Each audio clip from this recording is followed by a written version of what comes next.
Ok, Vamos lá. vamos lá, dona Eva. Começando. Boa tarde a todos. Boa tarde, bom dia, boa noite.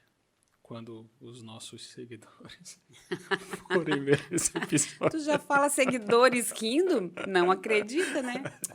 Poxa, tem gente que diz que ouve todos. Sim, é Então, são verdade. seguidores? São seguidores. Eu acho engraçado porque a gente coloca, eu coloco uma pompa nisso e a gente vê que é um movimento ainda pequeno também. E tá tudo bem ser do tamanho que é. Sim. Mas sim. aí é engraçado, né? Porque vem aquela... vem o tapete vermelho para passar uma pessoa só. Sim, a gente gasta um tempão botando tapete vermelho, aí passa uma Uma pessoa. pessoa só. Mas uma pessoa tem a Claro. sua importância e sua especialeza. Claro. E eu estava ali agora falando para as meninas que eu nunca ouvi nenhum episódio. Não? Não. Os números, por isso que os números estão do jeito que estão, Eva. Eu preciso ouvir. Mas é que se eu for ouvir, provavelmente eu vou ter um ataque de perfeccionismo e aí vai perder a espontaneidade, perder a característica mais importante, que eu acho que é a autenticidade, a espontaneidade, o fazer sem o compromisso com o sucesso, né? E aí, se eu vou ali e começo a ouvir com atenção para fazer Uma análise. e um movimento de melhora, pode ser que aí eu perca o que faz com que esse momento seja tão assim gostoso para mim, porque eu gosto tanto de estar aqui e conversar sem o compromisso do sucesso e sem o compromisso de acertar o tempo todo. Então, acho que é uma boa estratégia para cuidar do ego, entendeu? O que o ego não vê, o coração egóico não sente. O que o ego não ouve. Eu fico no meio do caminho. Mas eu entendo o que estás falando. Eu acho que é gostoso também, porque não é um descompromisso sem responsabilidade. Não. É mais talvez o permitir que a postura esteja mais flexível para acompanhar o movimento que surge, né? Sem tantas estratégias, Sim, né? Sem tantas coisas pensadas, né? Eu acho que é isso que a gente tem feito mesmo já nesse 1 aninho, né? Que é conseguir abrir um espaço para conversar e ver onde que os temas nos levam, né? Isso. Onde, o que há dentro de nós que precisa ser colocado em palavras e aproveitado por mais alguém, né?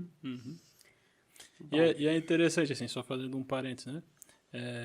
Mesmo nesse lugarzinho pequeno que nós estamos, é muito interessante perceber que tem pessoas que chegam e falam, pô, aquilo lá foi muito legal.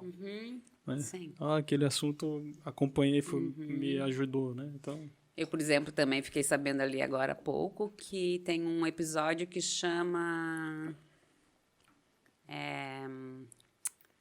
tem um episódio que chama... É Preciso Saber Viver. Achei tão cafona. Mas... né? Porque eu nem vejo o nome dos episódios aí. É Preciso Saber Viver.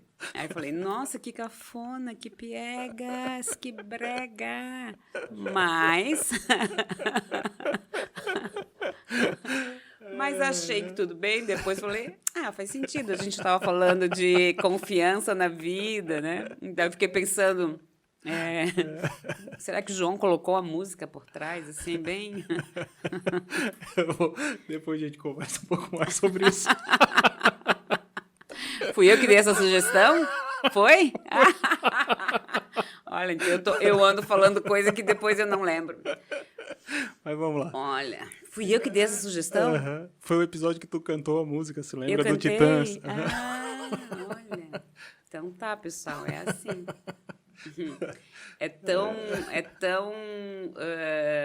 Como chama? É tão espontâneo e natural que também depois não me lembro mais. Preciso... Eu te ouvi tu falando agora, me veio muito essa coisa que é o nosso campo de trabalho, do campo fenomenológico, né? Quando a gente só se entrega a um movimento e vai. Sim. Né? E sim, uma das coisas que a gente experiencia enquanto seres humanos também são as nossas, não sei, as nossas contradições, os nossos becos escuros. Isso é natural, né? Não, acho que não estamos, e acho que não fizemos isso em nenhum momento, é advogar no sentido que há uma perfeição estanque. Né? Sim. Estamos navegando. Sim. E estamos no mesmo barco que tantas outras pessoas. E sempre tendo sempre não perdendo a perspectiva de estarmos entre os nossos iguais, né? Sempre. Sim. E daí... Muito bom. Hoje, né, hoje um tema que foi sugerido por ti e acho que é uma boa ideia de conversa para a gente trazer nesse momento, né? Tu havia falado algo sobre a nossa postura diante de destinos difíceis, né? E eu acho que, de certa forma, a gente pode olhar isso tanto no macro, né, no meio desse todo que a gente participa, e também no micro, dentro da nossa história pequena de vida, onde a gente, às vezes, está em contato com familiares, relações, irmãos, pai, mãe, que possuem na sua história coisas que para nós é difícil aceitar e dizer um sim para aquilo, né? Sem entrar muito naquela postura de vou fazer algo a respeito, que é o que a maioria de nós geralmente tenta fazer num primeiro momento, né? Então, hoje a ideia era a gente conversar um pouco sobre isso, né? O que são esses destinos difíceis e quais são as boas informações para a gente ter quando a gente está diante deste lugar na nossa história, né? Sim, existem destinos que são destinos especiais, né? Mas aqui, especial, ganha essa outra classificação, que especial aqui quer dizer difícil, no sentido de algo dolorido, trabalhoso, de ser vivido, né? Algo substancioso no sentido complexo da existência, né? E porque todos os destinos são especiais, né? Especiais no sentido de que cada um de nós veio para a sua vida, assumiu a sua vida com um certo grau de especialeza, se é que essa palavra existe. No entanto, existem pessoas, alguns de nós vivem uma vida com características muito trabalhosas, muito dolorosas. Então, a esses destinos a gente pode chamar de destinos difíceis ou destinos especiais. Né? E é claro que não há nenhuma possibilidade de nós compararmos dores. Isso é maravilhoso. Né? Vamos virar uma competição, né? Isso. Eu sofro mais do que tu. Eu sofro isso. Por favor. Isso. Então, não há essa possibilidade, porque não há como usarmos um parâmetro que meça dores e que a minha seja maior do que a tua, ou a tua seja maior do que a minha, mesmo porque para cada constituição uma dor e para cada dor uma constituição. Né? Então, é possível que a dor que eu sinta não caiba na tua constituição, ou vice-versa. Então, não há um jeito de medir dores. Cada dor é dolorida para aquela pessoa, para quem sente. Então, isso é verdade. Mas, no entanto, existem algumas vidas com características mais complexas que fazem com que nós possamos olhar para essas vidas e dizer, nossa, essa é uma vida que tem, essa é uma pessoa que tem um destino especial, um destino difícil. Uma vez a gente estava conversando, eu achei interessante o conceito que tu trouxe, no sentido de a gente pode olhar para essas dificuldades como um conceito de densidade, sabe? Uma coisa de o quanto de energia às vezes exige de uma pessoa para ultrapassar determinada situação e tal, né? E eu acho que esse destino difícil está muito ligado com essa densidade que a dificuldade traz para a vida dessa pessoa, né? No sentido de ser exige muito para aquilo ali ser ultrapassado, vivenciado, né? Suportado. E a gente pode falar, por exemplo, por exemplo, um exemplo simples, mas que eu acho que as pessoas talvez se conectem, né? Quando, por exemplo, um casal se casa e se direcionam a ter um filho e, de repente, descobrem no meio do caminho que é impossível para eles, por alguma questão biológica, gerar essa criança. Né? Não que isso seja uma catástrofe, mas dentro daquele impulso, daquela história, daquele momento, isso se torna uma grande dor. E da escolha. Isso, né? Isso se torna uma grande dor. E é interessante perceber essa dualidade que existe, né? Que eu acho que está ligado com isso que tu falou agora. Talvez uma outra pessoa olha para isso, sem participar de todos aqueles elementos que estão presentes, e fala, mas tudo bem, é só... Tá ligado? Mas para aquelas pessoas aquilo ali chega num lugar que é bem mais profundo do que é só um problema. Né? Chega dentro talvez de uma questão existencial, uma questão, sei lá, de identidade, uma questão de sonhos, uma questão de movimento e tal. E daí, às vezes, nós como amigos de um casal assim, ou não sei, parentes, irmãos, como é que a gente se coloca diante desta dor? Que às vezes nem sequer eu posso mergulhar na dor, ou sequer entender a dor. E falar, estão achando que... Né?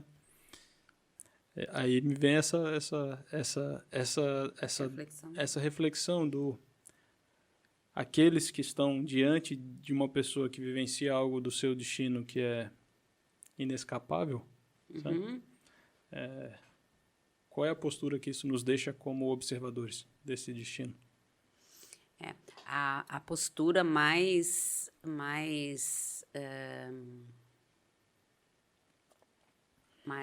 celebrada, a postura mais indicada, recomendada, o que todo mundo fala, e aí, de novo, a gente às vezes fala da boca para fora sem nem nos darmos conta do que estamos dizendo, né?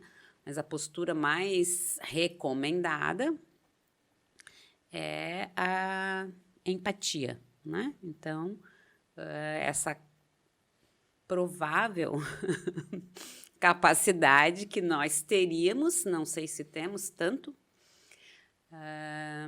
de nos colocarmos no lugar de quem está passando por aquela dor para minimamente experimentarmos esse lugar.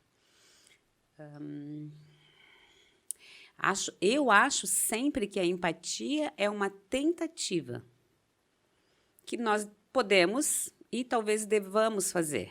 Uma tentativa.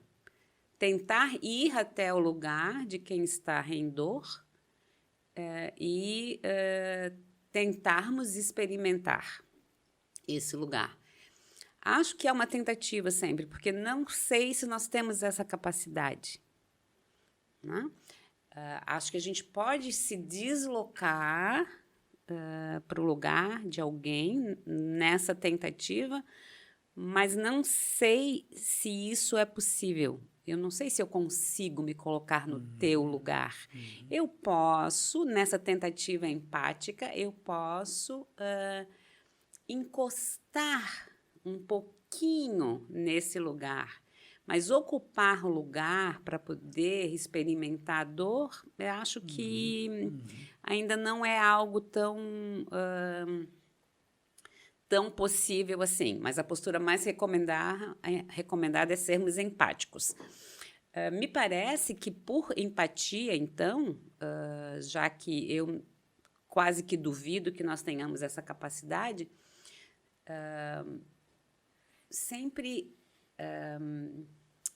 percebo que uma postura bem interessante é acompanhar, é dar o lado, é fazer companhia, é ficar ao lado de quem está com alguma dor, seja de qualquer nível, né?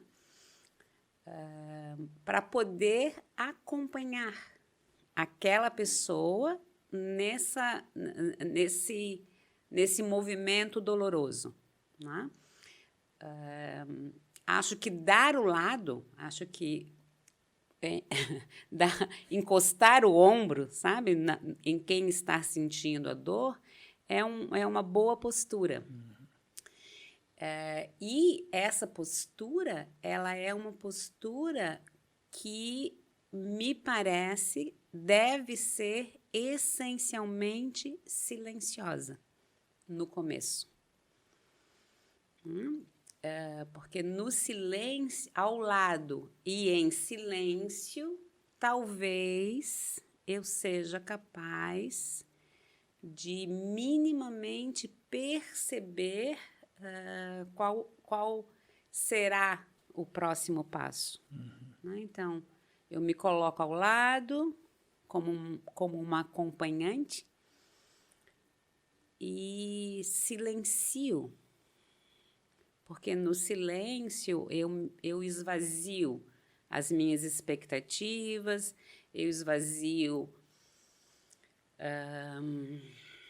eu me esvazio das expectativas e eu esvazio as possibilidades pré-concebidas. Né? Me vem até eu me esvazio da fantasia da solução assim, né? Da No mágica. sentido, vai parar de doer, só dar um beijinho. Isso. Sabe? E só para não perder o gancho, eu acho interessante quando tu fala da empatia, porque a empatia, como todos os sentimentos, né? Ela é muito valorizada, mas ela também tem um lado que pode esconder uma escuridãozinha ali, né? Pode. Que é quando... quase quando eu consigo falar assim para a pessoa, eu sei o que tu tá passando. Né? Só que eu falo isso não na experiência, eu falo isso a partir do meu lugar, de quem tá seguro naquela situação. E me vem essa pergunta como tu colocou mesmo. Sim. Será que eu pode, sei? Pode ter um estado sombrio aí mesmo, né? E já teve um tempo que a seguinte frase já saiu da minha boca diante de alguém com dor. Eu já disse para alguém, eu sei como tu estás te sentindo. Mas isso foi em outro nível de autopercepção. Hoje, essa frase não sai mais da minha boca. Em nenhuma hipótese. Mesmo que a pessoa esteja passando por algo muito parecido com o que eu já passei e experimentei, eu jamais direi isso para alguém. No máximo, o que eu digo é, eu minimamente posso imaginar o que tu estás sentindo. Eu minimamente posso imaginar. Eu posso imaginar o que tu estás sentindo. Mas saber o que a outra pessoa está sentindo não é possível. Eu sinto que isso é uma postura de muito respeito, né? Porque é quando tu... eu acho que é quando a tua companhia aceita o desconhecido daquilo, né? E isso eu acho que é muito respeitoso, porque a gente vê no campo sistêmico, quando a gente vai trabalhar, a gente percebe mesmo que existem dinâmicas que às vezes são muito constantes, cada sistema é um sistema. Em algum lugar tem alguma coisa muito específica. E né? cada constituição é uma constituição dentro de um sistema. Eu acompanhei bastante de perto o noticiário sobre as enchentes no Rio Grande do Sul. Bastante. Eu gosto de imagens, gosto de notícias, presto bastante atenção. E sempre estou interessada não na informação, mas na reação das pessoas. Não na informação, mas em perceber as pessoas diante daquele acontecimento, né? E eu fico surpresa. Como é que as pessoas sobrevivem a esse tipo de situação? E sobrevivem com dignidade? Sobrevivem, conseguem se manter em pé, conseguem força para reagir, para limpar, para recuperar.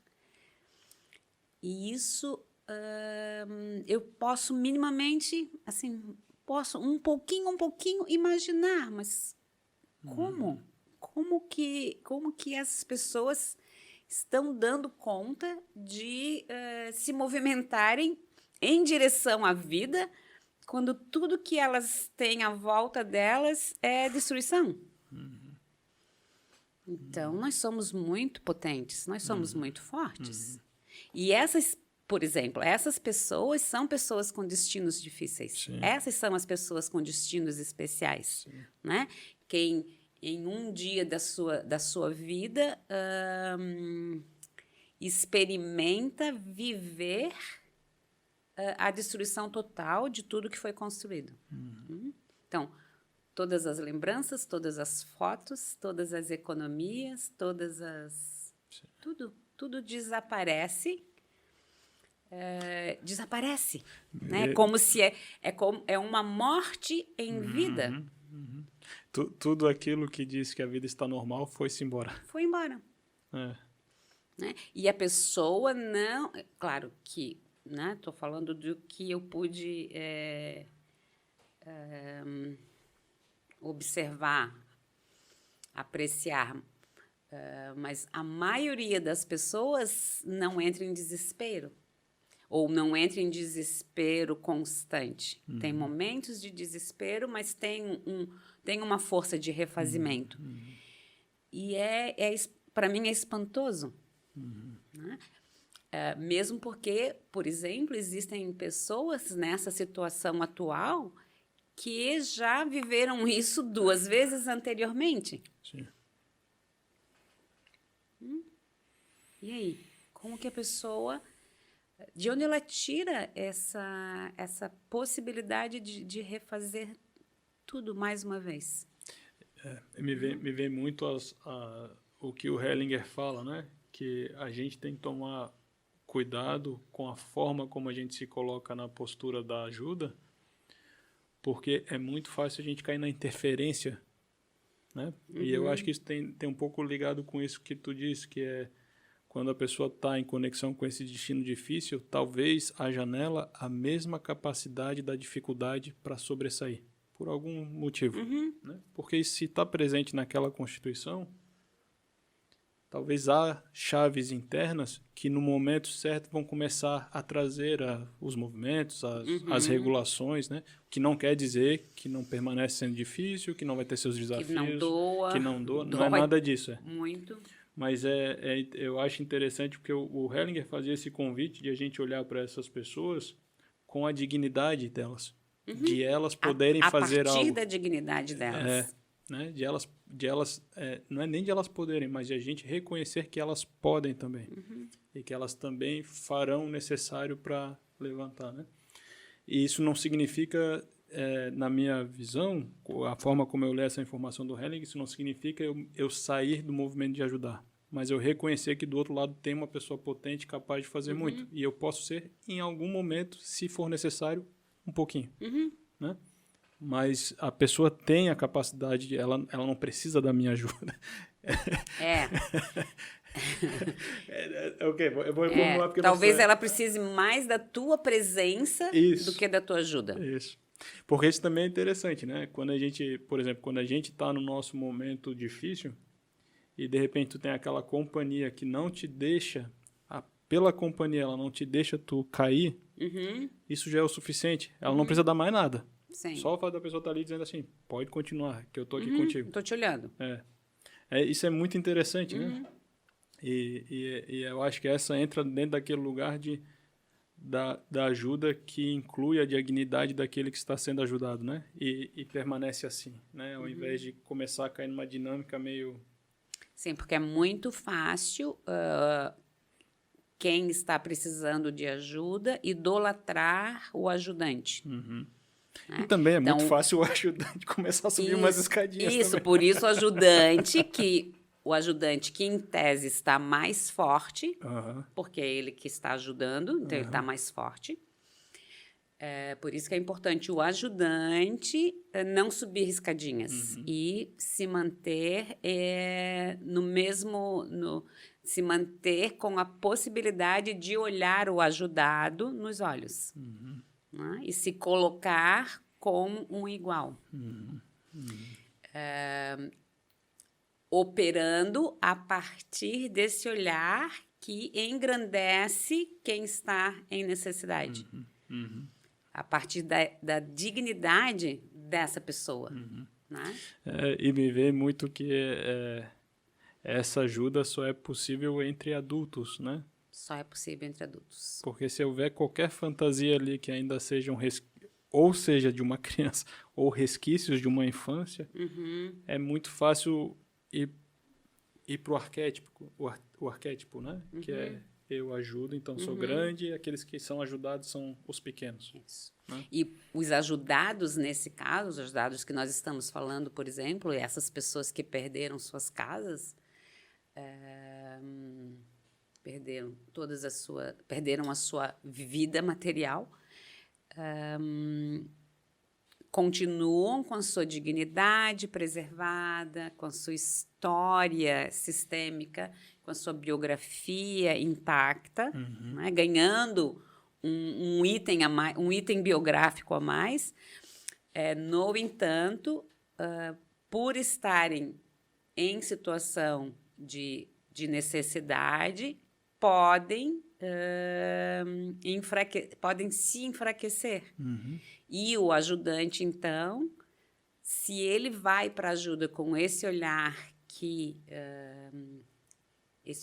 lembra sempre da dignidade do outro, essa é uma boa ajuda. Essa é uma ajuda que fortalece. Né? E me vem um pouco a imagem, né, do quanto isso é importante, porque nesse momento, por exemplo, quando a gente acompanha os nossos irmãos do Rio Grande do Sul passando por isso, vem toda essa onda de empatia. Né? E daí, de repente, vem muita ajuda. Sim. O que a gente já pôde observar em catástrofes que aconteceram no Brasil, e isso, não estou falando isso num sentido de julgamento, mas como um movimento normal. Essa ajuda começa em algum momento a baixar. E as pessoas têm que começar a retornar para as suas vidas. Aí eu me lembro esses dias que eu vi uma matéria dos Estados Unidos, que eles estavam comparando o que está acontecendo no Rio Grande do Sul com o furacão Katrina. Era um jornal americano mesmo falando, né? E lá eles falando, nessa matéria eles falavam, para aquilo que foi o Katrina, foram pelo menos 10 anos de reconstrução. E eles consideram que o que aconteceu no Rio Grande do Sul foi muito maior do que lá, né? E daí eu fico pensando assim, né? Se a gente consegue, a gente está usando o caso do Rio Grande do Sul como exemplo, mas qualquer outra ajuda, olhá-los com dignidade e deixá-los com a dignidade desse momento, eles vão ter a estrutura interna para continuar, mesmo quando esse movimento de empatia, ajuda a acabar, porque é muito longo, né? E a gente pode colocar isso também dentro dos processos humanos, quando, por exemplo, a gente vê uma mãe, um pai que tem uma situação especial na sua vida, né?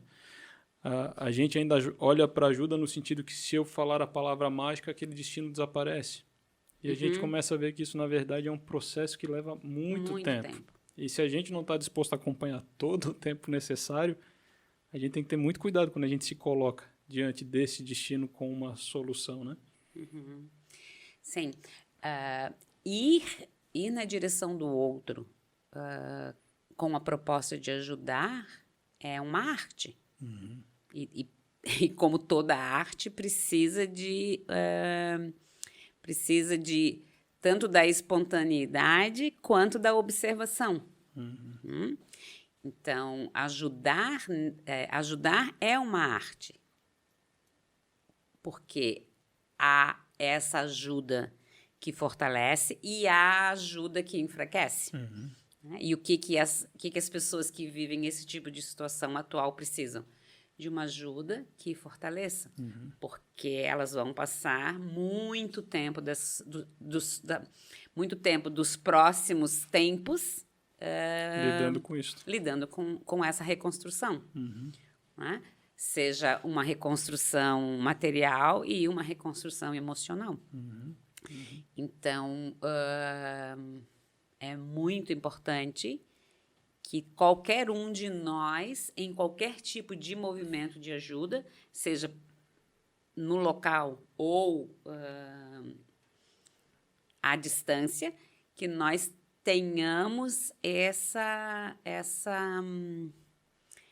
olhar para sabermos se nós somos ajudantes que fortalecem ou ajudantes que enfraquecem. Porque no senso comum, parece que qualquer ajudante fortalece. E isso é um grande equívoco. Há uma ajuda muito enfraquecedora. Porque ela destitui o ajudado da sua própria dignidade. Né? Então, ajudantes compulsivos são muito perigosos. Sim. Então... Lá vem o cancelamento. Tá vindo, virando a esquina. Mas eu vou falar só essa frasezinha. Só essa observação. Mas eu vou até repetir porque ficou uma frase bem interessante. Ajudantes compulsivos são muito perigosos. Porque ajudantes compulsivos acabam tendo à sua volta sempre alguém em situação precária. Porque se eu sou uma ajudante compulsiva, eu tenho que ter alguém precisando de ajuda ao meu redor. Para eu ser o que eu sou. Para eu poder, para eu cumprir a minha tarefa. Missão, né? Então, ajudantes compulsivos tem sempre uma bandejinha, né? Assim, como se eles estivessem numa grande enfermaria, com uma bandejinha onde tem gase, uma dose de remédio, uma injeção. E eles, às vezes, vivem na vida com essa postura, né? De eu vou te salvar. Eu tenho condições de te salvar. E aí, estar perto dessas pessoas pode ser muito perigoso. Pode ser muito perigoso, né? Me vem muita pergunta, né? Quem serve quem nessa situação, né? Quem está servindo, né? Se eu sou um ajudante compulsivo, eu ajudo com a minha compulsão em ajudar? Ou os outros que me servem sendo necessitados para que eu possa exercer a minha compulsão? Então, isso é uma coisa super importante de nós observarmos agora. Né? É bem bonito mesmo o movimento que algumas pessoas fazem. Indo aonde há uma precariedade. E isso, nesse caso especificamente, qualquer ajudante é bom. Qualquer ajudante é bom. Mas aqui não se trata de uma reflexão para os ajudados fazerem. Aqui se trata de uma reflexão para os ajudantes fazerem. Eu sou um ajudante que engrandeço e fortaleço os meus ajudados, ou eu sou um ajudante que me coloco em superioridade? E aí essa pergunta, essa reflexão está valendo para todo mundo, todo o tempo, em qualquer tipo de ajuda. Numa grande catástrofe, numa situação tão grande como essa, e também no nosso dia a dia. Porque, sim, é claro que cada vez que eu perceber alguém precisando de ajuda, eu posso fazer um movimento na direção. No entanto, há uma postura interna a ser observada. existe um lugar, né? De onde se parte para fazer isso, Uhum. né? E é bem interessante mesmo, porque a gente precisa ter atenção no quanto nós nos nutrimos neste movimento, né? No sentido, eu falo aqui no sentido para prestar bem atenção, porque essa nutrição pode ser uma nutrição muito justa e pode ser também uma nutrição muito oportunista, né? É fácil cair nessa dualidade, né? Sim. E, enfim, é interessante a gente perceber como o nosso movimento, né? De forma geral, pelo menos a minha crença é essa, estamos todos aqui para colocar algo em desenvolvimento, né? E às vezes Sim. é assim que a gente aprende certas novas coisas, né? Fiquei aqui me lembrando agora que uma das primeiras lições sobre ajuda que eu aprendi num outro momento da minha vida, num momento bastante distante já da minha vida, é uma lição que diz que a tua mão direita não precisa saber a ajuda que a tua mão esquerda prestou, né? Isso por um tempo me pareceu bastante óbvio e bastante interessante de ser colocado em prática. Depois eu entendi também, aí desdizendo um pouco isso, que a gratidão expressada também é um remédio. Então, sim, eu devo ficar disponível para receber o agradecimento de quem eu ajudei. O agradecimento, ou o pagamento, ou, enfim, o olhar. Qualquer busca de compensação. Qualquer busca de compensação e equilíbrio. Né? Então, não acredito mais, então, que seja verdade que todas as vezes que a minha mão direita faz algo para ajudar alguém, a minha mão esquerda não precisa saber, enfim. Porque acho que a gratidão é algo a ser cuidado também. É interessante que quem é ajudado possa expressar e agradecer e dizer obrigada pela ajuda que eu recebi. Acho que faz parte da relação de ajuda. Né? No entanto, não é porque eu fico presente e fico disponível para o agradecimento que eu tenho que me engrandecer. Né? Então, é algo bastante delicado. Essa foi a palavra que me veio, né? É um desafio porque isso mexe com fiozinhos nossos que querem muito serem movimentados, né? Sim. E é bem isso, assim, né? Porque da mesma forma que eu ofereço a ajuda de um lugar onde eu permito que a dignidade do outro esteja presente, como é que eu consigo também ser compensado permitindo que o outro permaneça digno no lugar do reconhecimento dele, de que ele recebeu algo. E que ele possa, então, agradecer e que eu permaneça, em presença para receber o agradecimento. Isso. Né? Me vem aqui agora também uma outra compreensão e uma outra percepção que tem a ver com a ajuda oficial, com a ajuda governamental, com a ajuda que vem a partir de um grande em direção a um pequeno. Né? Então, os grandes podem sempre dar inesgotavelmente, os grandes são inesgotáveis fontes para os pequenos. Então, quando a gente pensa na ajuda que vem através do governo, da federação, do estado ou do município, nós estamos nessa relação de grandes e pequenos. Né? O governo sempre vai ser um grande e as pessoas, os pequenos. Então, para o governo, por exemplo, nós não precisamos agradecer. Porque os filhos não precisam agradecer aos seus grandes. As crianças podem somente receber fazer bom uso ou não, porque às vezes na sua imaturidade não consegue fazer bom uso, mas elas não precisam agradecer. Elas podem agradecer pro forma, mas não é uma obrigação. O movimento, expliquei? Sim, o movimento não pede isso para voltar para um equilíbrio. Não pede, porque o pequeno não equilibra com o grande. Tá?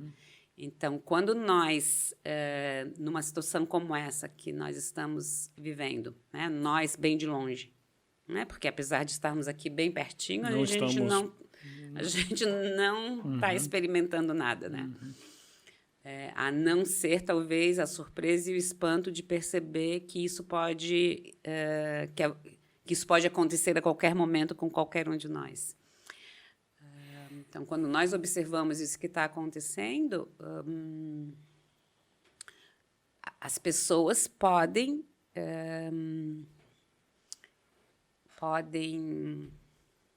mansamente receber qualquer ajuda que venha a partir do governo, sem nenhuma obrigação de equilíbrio, de retribuição ou de agradecimento. Porque essa é uma relação natural de alguém que fica em vulnerabilidade, então pode ser cuidado e receber tranquilamente do grande. Bom, o que mais?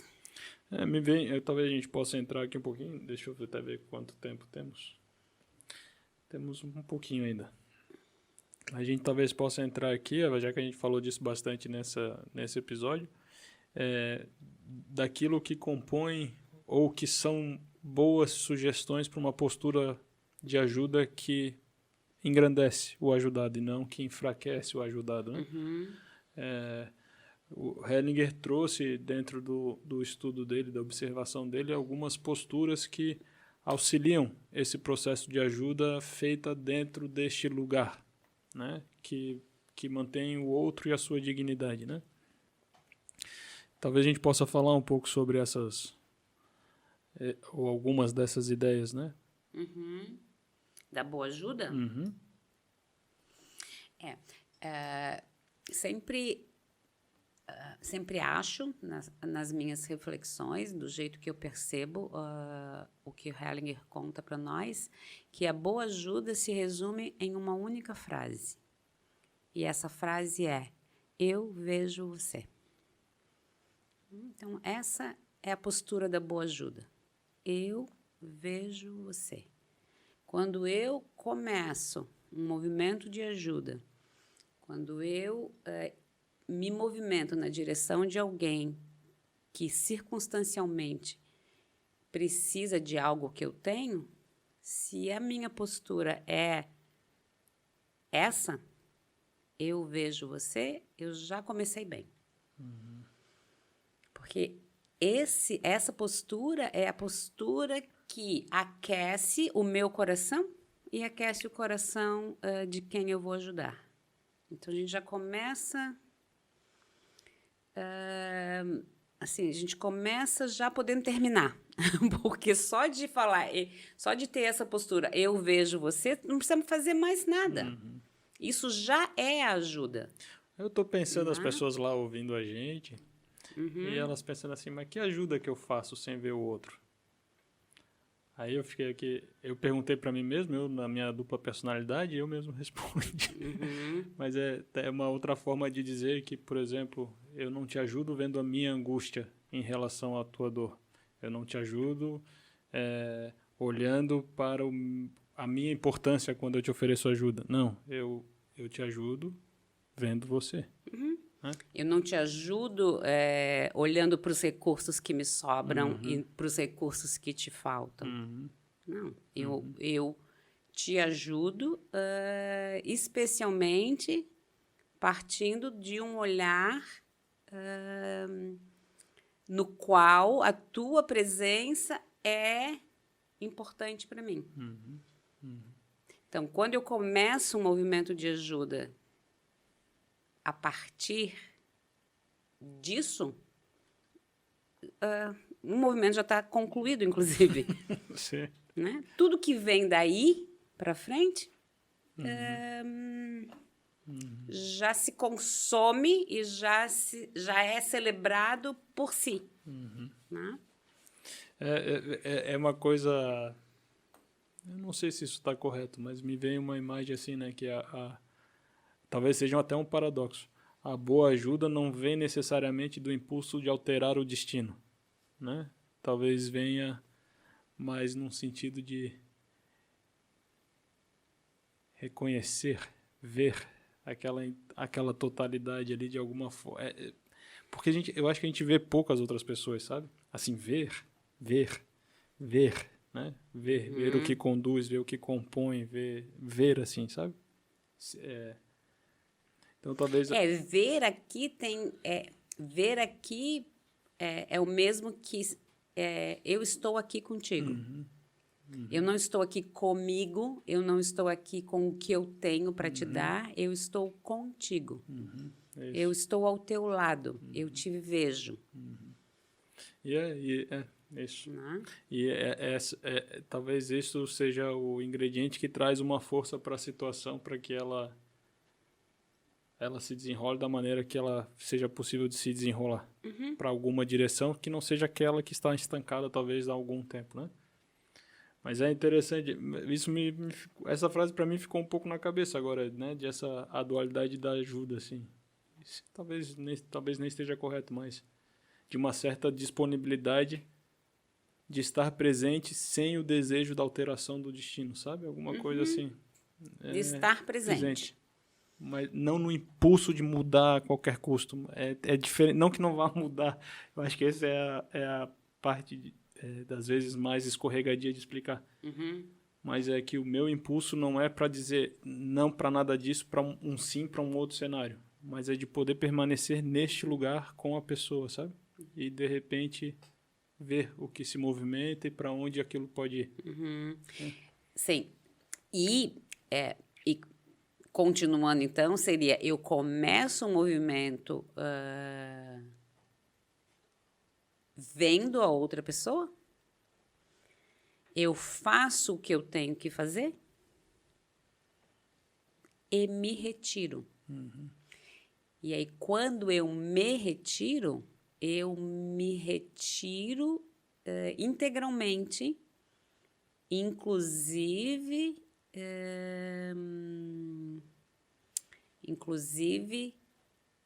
renunciando a qualquer desdobramento que aquele momento possa ter. Né? Então, eu me aproximo, faço o que eu tenho que fazer e me retiro. Em renúncia. Quando eu me retiro em renúncia. Sem ser a peça importante. Sem ser a peça importante. Sim. Muito bom. E isso faz com que a ajuda que eu presto possa ser uma ajuda bem consumida por quem estava precisando. Porque essa que é a grande sacação também da ajuda, né? A ajuda que eu presto, ela é sempre circunstancial. Verdade. É naquele momento. Por um acaso sou eu. E por um acaso é aquela outra pessoa. Sempre é uma circunstância. A circunstancialidade está totalmente presente no movimento de ajuda. Sempre. Incrível.